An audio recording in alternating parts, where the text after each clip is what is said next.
호이호이. 오늘은 저의 임신 극초기부터 초기까지의 증상을 공유해보고 싶어서 카메라를 켜게 됐어요.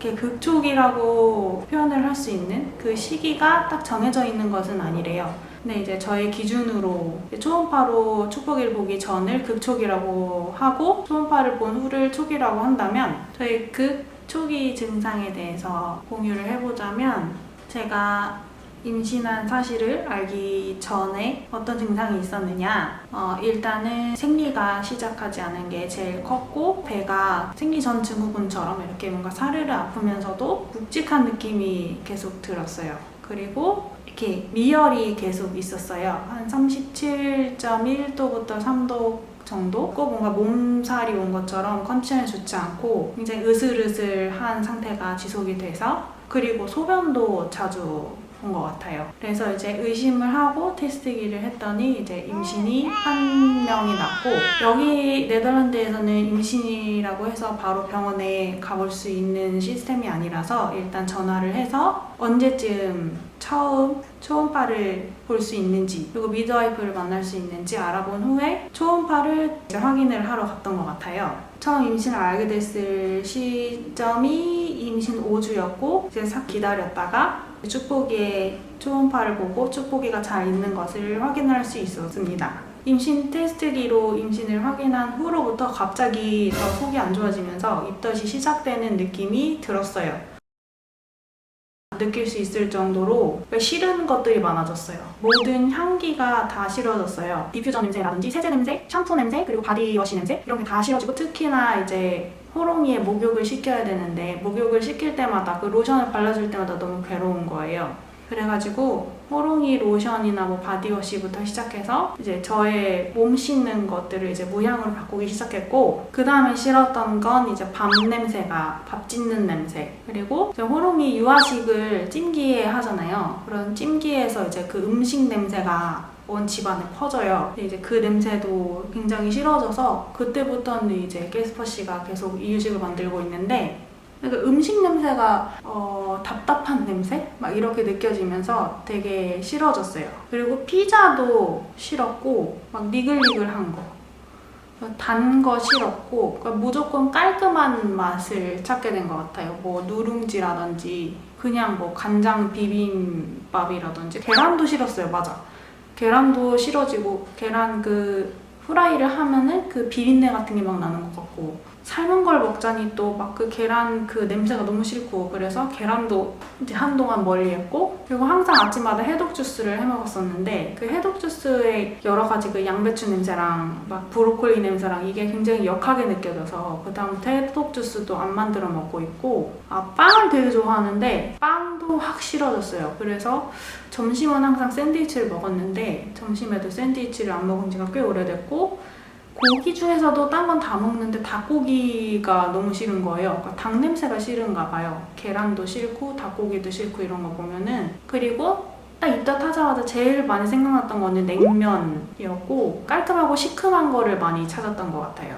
그리고 입맛이 굉장히 뚝 떨어져서 막 뭐를 챙겨 먹기도 싫고 그냥 항상 배고프지도 않고, 하여튼 아이를 위해서 먹는다? 뭐라도 먹는다? 이런 느낌으로 깔끔하게, 최대한 깔끔하게 챙겨 먹었고, 그리고 과일 중에서는 수박이랑 오이에서 나는 그 특유의 채소 냄새 같은 뭔가 풋풋한 냄새가 싫어가지고 수박도 그렇게 입에 잘 안 맞고, 자두랑 복숭아를 많이 먹었고, 원래 호롱이 때는 감자튀김이랑 패션후르츠를 되게 좋아했는데 축복이 가졌을 때는 그게 별로 안 좋더라고요. 그래서 패션후르츠도 잔뜩 시켜놨다가 거의 폐기 처분 많이 버렸고, 아깝긴 하지만. 입덧 시작하자마자 호롱이 때는 감자튀김만 거의 주식으로 먹었는데 감자튀김도 막 조금 니글니글한 것이 별로고 차라리 삶은 감자가 낫다. 입덧은 이런 특징이 있었고, 임신 초기 증상 중 대표적인 거 두 번째는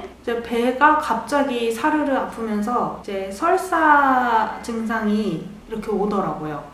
근데 그게 호롱이 때는 또 비교를 하자면 호롱이 때는 변비가 오히려 왔었는데 축복이는 설사를 굉장히 자주 하고 그건 아직도 약간 좀 남아있는 것 같아요.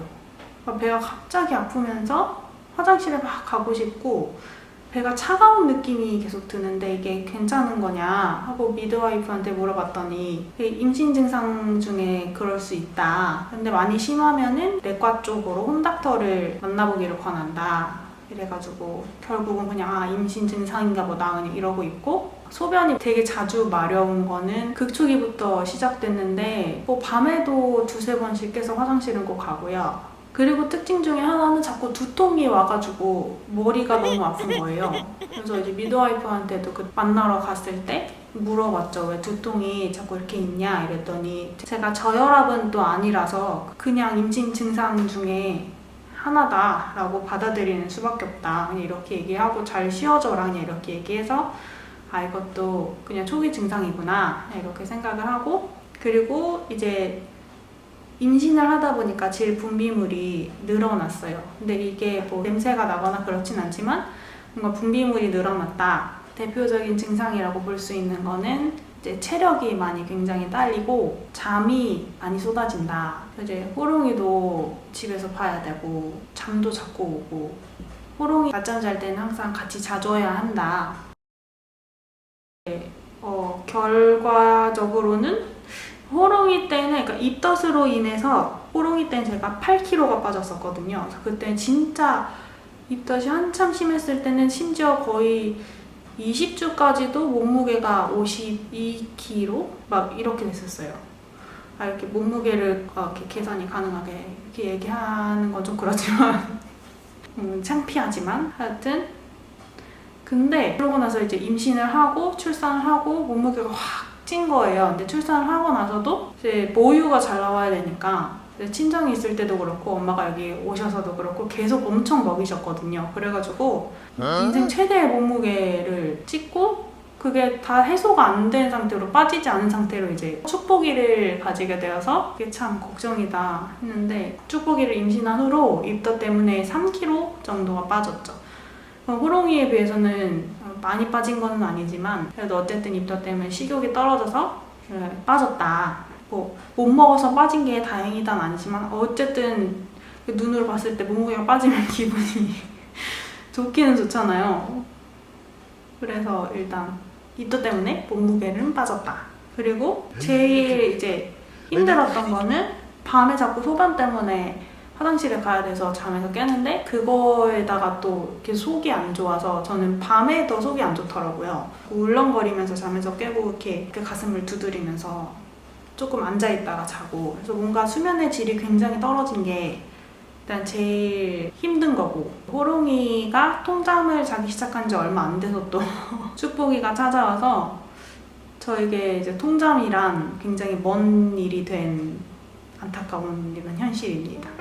이제 컨디션이 굉장히 많이 저하가 돼서 호롱이랑 이렇게 적극적으로 재밌게 놀아주고 싶은데 그게 잘 안 될 때 뭔가 굉장히 호롱이한테 미안해지면서 그런 기분이 들죠. 그리고 체력이 많이 떨어지다 보니까 아무래도 굉장히 깨끗하게 해놓고 살고 싶은데 그게 생각대로 안 되니까 거기서 오는 뭔가 스트레스, 딜레마 이런 것도 있고, 깨스퍼씨가 많이 도와주고 있는데 그래도 더 반짝반짝하게 해놓고 살고 싶다?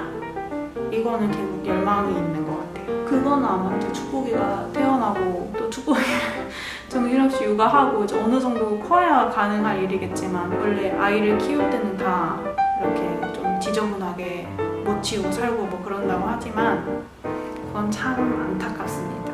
이렇게 임신 극초기와 초기 증상에 대해서 공유를 해보았는데, 이제 중기가 지나고 나면은 또 후기 전에 이렇게 중기 증상으로 또 공유 영상을 찍어보도록 하겠습니다.